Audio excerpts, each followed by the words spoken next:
Penyidikan kasus dugaan korupsi program makan bergizi gratis, MBG, diperluas. Satuan Pelayanan Pemenuhan Gizi, SPPG, yang diduga terindikasi terlibat dalam kasus ini juga akan diproses hukum. Kejaksaan Agung, Kejagung, telah memerintahkan jajaran kejaksaan di daerah untuk mengusut dugaan tersebut. Kejaksaan Agung akan memerintahkan kepada kejaksaan daerah untuk mengekspose SPPG yang diduga ada indikasi. Kata Kepala Pusat Penerangan Hukum, Kapus Penkum, Kejagung Anang Supriyatna ditemui di kantor BPA Kejagung, Kebagusan, Jakarta, Senin, 15 Juni 2026. Anang mengatakan, langkah tersebut dilakukan untuk mendukung pengembangan penyidikan yang saat ini masih berjalan di tingkat pusat.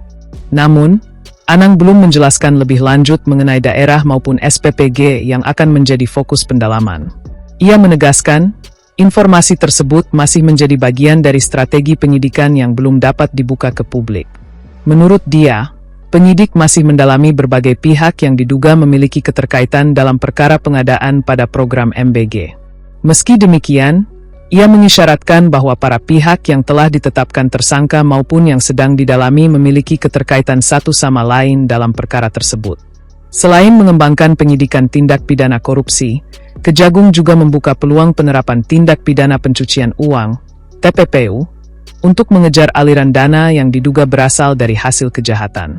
Anang menegaskan, fokus penegakan hukum tidak hanya pada pemidanaan pelaku, tetapi juga pemulihan kerugian negara. Pasti kita akan mengejar pihak-pihak yang dianggap terlibat.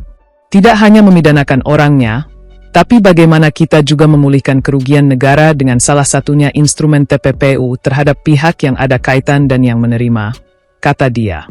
Kejagung menyatakan bahwa penerapan pasal TPPU dalam kasus dugaan korupsi tata kelola program MBG merupakan langkah strategis yang akan diambil apabila ditemukan cukup alat bukti.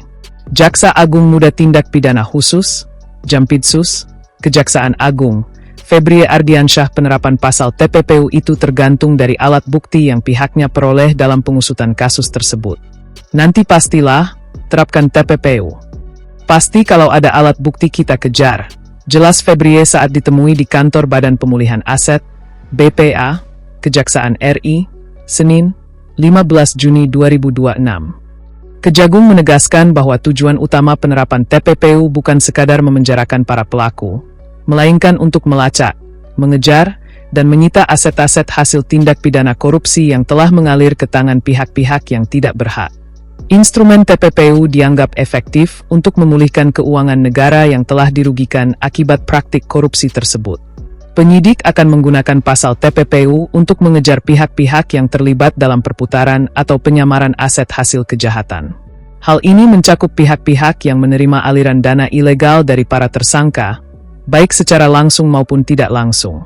Febrie Ardiansyah menekankan bahwa penindakan ini dilakukan untuk memastikan program makan bergizi gratis, MBG, yang merupakan program strategis nasional, dapat berjalan sesuai dengan misi aslinya untuk kesehatan dan pendidikan anak bangsa, tanpa dicemari oleh praktik korupsi.